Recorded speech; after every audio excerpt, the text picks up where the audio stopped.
to Baghdad now, where a gunman has killed at least 10 people in Iraq's capital.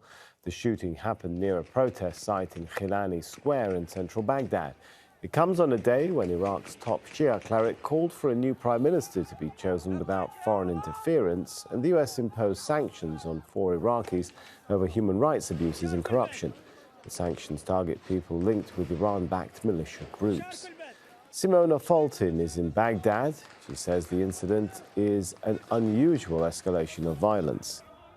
It seems to have been a targeted attack. What appears to have happened is that a number of cars, civilian cars with gunmen wearing civilian clothing and without any insignia, pulled up to one of the buildings near one of the bridges close to Tahrir Square, which has been the epicenter of the demonstrations in Baghdad, and then opened fire, killing at least 10, but we're also getting reports that up to 15 protesters may have been killed during that attack, with dozens injured. So it's possible that the number of dead will rise in the coming hours, because we're hearing that a lot of people were severely injured.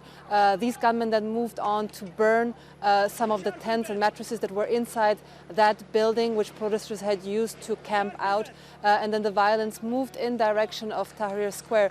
Now, one security source is telling us that Iranian-backed armed groups may be behind this attack, but this is just one source and we cannot confirm this account. What is certain, however, is that this is an unusual escalation. The violence we have seen so far has been as a result of anti-riot police firing either tear gas canisters or using live ammunition against demonstrators. We haven't had this sort of attack of unknown gunmen opening fire to clearly target demonstrators in such a fashion. Now, we're also hearing that 3 members of Saraya Salam, which is an armed group led by Shiite cleric Muqtada Sadr, have been killed while trying to protect demonstrators. This is according to the media office of Muqtada Sadr. So this is an interesting development, where you have one armed group trying to protect the demonstrators while you have another one attacking them. And all of this comes at a time when a lot of demonstrators fear infiltration by different groups with different agendas,